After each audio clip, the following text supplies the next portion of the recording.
Hi guys and girls, welcome to my new video on how to build your own flash diffuser for macro photography. You can see how it will look at the end. We have the upper part, the reflector, that directs the light onto our diffuser that's mounted on the lens. That's what we want to build. We want soft, nice light, and that will give you that. Before we start, we have to print out the stencils. You find a zip file right under the video with 3 PDF datas. Number 1, the diffuser itself. It doesn't fit on a DIN A4 page, but I'm sure you will manage to add a little line here on top. And part 2, just have to make these lines a bit longer and down here, but I'm sure you will make it. Part 3 fits on one page without a problem. We have the stencils now. We also need a few tools. We need a ruler, we need a cutter, we need some big scissors and some small scissors. We also need double-sided tape and normal tape. Don't use the cheapest tape. It's always worth to invest a bit in good tape. Okay, now up to the materials. For our reflective stuff that's inside the reflector, I just use a windshield cover for a car. Very cheap and easy available. The plastic I use for the reflector is this board here. It's 1 millimeter thick. It's just like cardboard made of plastic. It's very stiff and light. I can highly recommend that. If you want to go for a super low budget, you can also use cardboard, and instead of that stuff you can use kitchen foil. For our diffuser, the white thing on the lens, I can really recommend this polystyrol or polystyrene in some countries in white and 0.3 millimeter thick.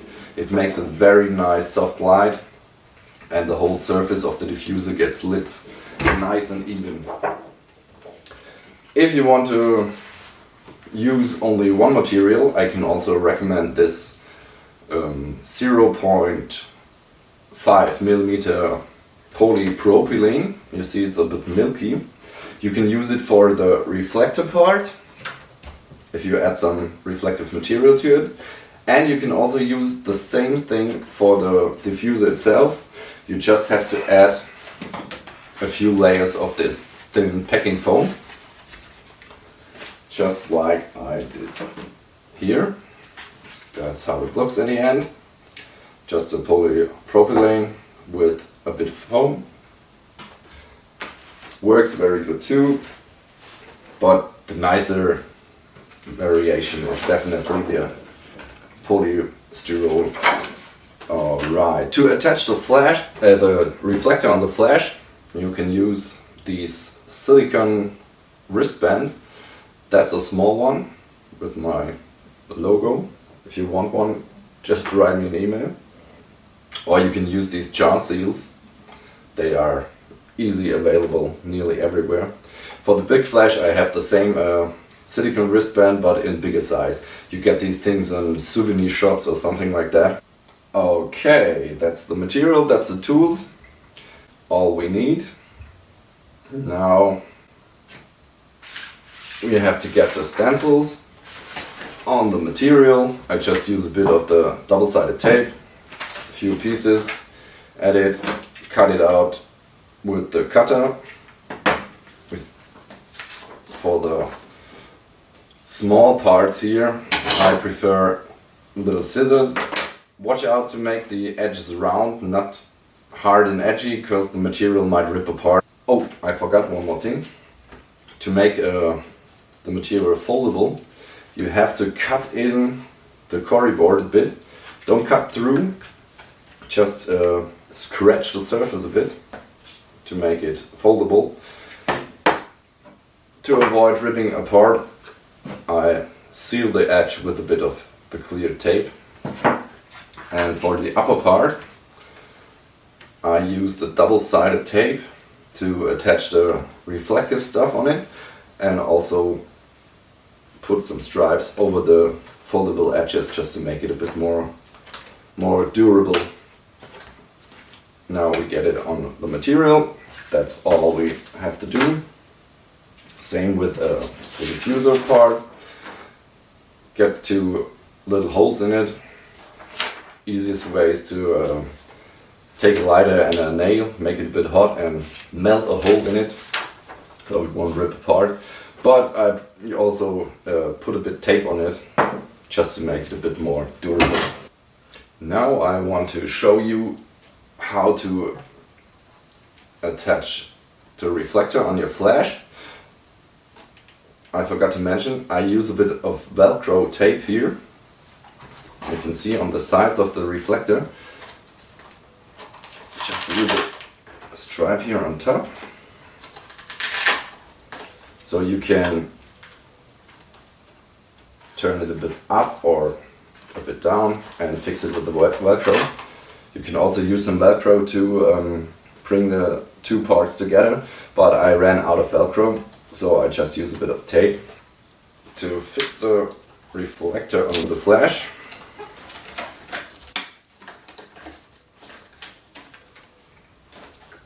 We put the rubber band or the wristband over the flash.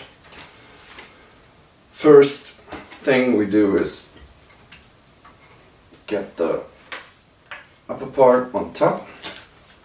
These little edges need to be under the rubber too, and same here on the underside.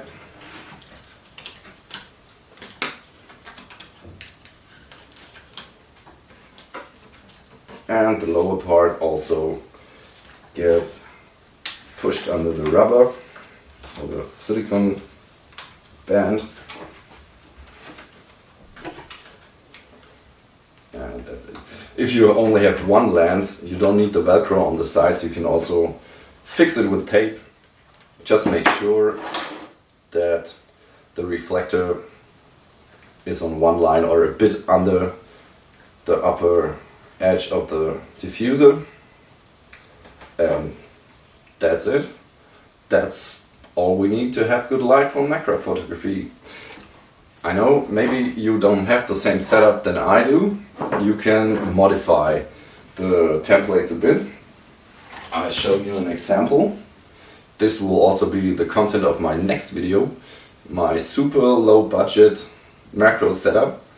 Whole setup for under 300 euros, and it makes good pictures.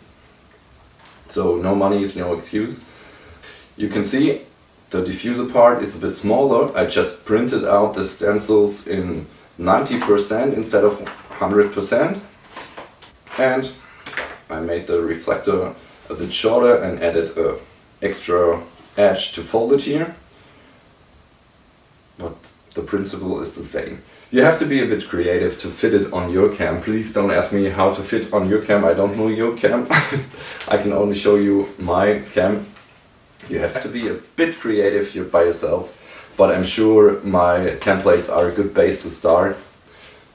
Maybe you want to cut out the paper itself before you put it on the plastic and try if it fits, or to see what you might have to change.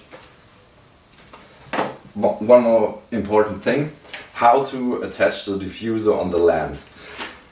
You can use a step-up ring just to increase the filter thread size of your lens. And you'll get an extra edge here in front of the lens where you can put the diffuser on it. That works, but it's not the perfect way. For me, the best way is to use the lancet that comes with your macro lens and cut it off. Just like here, that thing was way longer than before. I just saw it off, and that's the best way to attach the diffuser on your lens.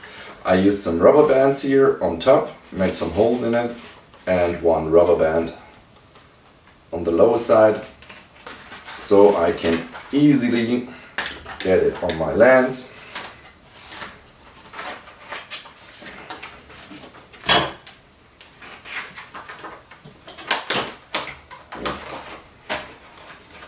As you can see, it stays in place, but it's also a bit movable, but it doesn't fall to the sides. If you shoot against a wall or something like that, it's still very flexible. Highly recommended. Sorry, lens it off. Well, I hope I didn't forget anything. If I did, please put your questions in the comments. And thanks for watching. See you in the next video, the low budget setup. Bye guys!